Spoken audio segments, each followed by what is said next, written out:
The Floating World and the Legend of the Five Bamboo Fly Rods by Gabe Batson.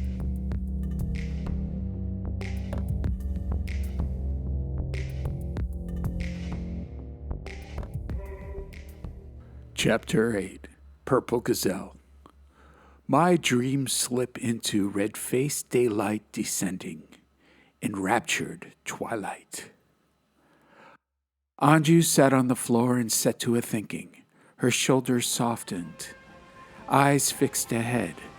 The fog of a distant waterfall mixed with the creosote dripping down the tuck point. She could hear music flowing from the docks. Horns played a mellow tune, counterpointed by the rambunctious cowbell and washboard rhythm. She could feel the river, deep and strong, drifting for many miles, just as she had. What about Fen and Duroc, she wondered. For truly... Get beyond there, Albert, yelled Daddy Boy outside. Lest you be visible from the road. Annabelle! What? Said the sonorous voice in the dark. Keep an eye on that little doll. She'll get away. Don't you worry about a thing, Daddy Boy, said Annabelle. She walked back into the room. Violet edges of her frilly lace warmed in the vapor of gaslight. Sweet floral perfume, her arms milky, exposed in southern heat. Trapped in the night, she said. When I was a little Mississippi girl, I got sucked down this river. Unlike you, there was no one there to save me. Oh, I called for help. That much I did. I sang the prettiest little tune. But oh, child, it's too easy to get lost in the dark. Anju said not a word. Would I lie and say this July parade has lost its meaning for me? I'm not afraid of, well, melon still tastes as sweet. But night comes and everything turns perverted. Liquor, thought Anju. Through bleary-eyed mists of panic, she remembered the waterfall in the floating world. She and Duroc, a voice in the dark. How far away it must be from here. Bottles on the thin-legged table under the lamp. Gold accents on their paper labels, stained brown from the drippings of evening song. Oaken age.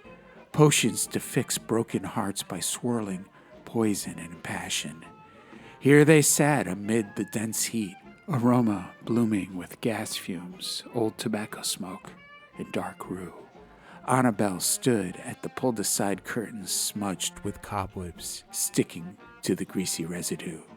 She stared into the coming night, nails to mouth, teeth that bite, gnashing jaw. Anju leapt across the room, knocking the spindly light table asunder from the more than half-dozen whiskey bottles, and the lamp, oil-emitting flame, crashed low. A cocktail corrupted with the rush of oxygen into a rosy-fingered blast of insidious and creeping destruction. Anju stood back and gazed at the fiery reflection in her devious eyes, released her into the night. Oh my God! Yelled Annabelle, who froze a moment before she dove towards the cover on the chase lounge. Little Anju slipped out the door. Run, little girl, run! Said Anju to herself. She felt her feet, leather-soled, beat the gravel. The drums of the band grew louder as quicker frequencies brightened into the trees from which she peered the bonga, lighted white Gothic cathedral to the cotton gin commerce of the American waterway. The ruffians ran up the ramp, called for Duroc and Fen. Annabelle, back at the saloon, panicked over fire and yelled for help. Anju thought she could hide, maybe indefinitely. They would never find her, she thought. Maybe she could become a tree nymph, wearing leaves as a skirt, eating nothing but sugar water like a hummingbird. She might grow tired of that, she thought. Maybe she could sneak out at night like a little mouse and steal cheese. Anju, the little mouse. No, that wouldn't do. She'll have to think of a better plan. She looked to the shoreline, its muddy banks reflecting the watery wagon tracks, serpentine from slip.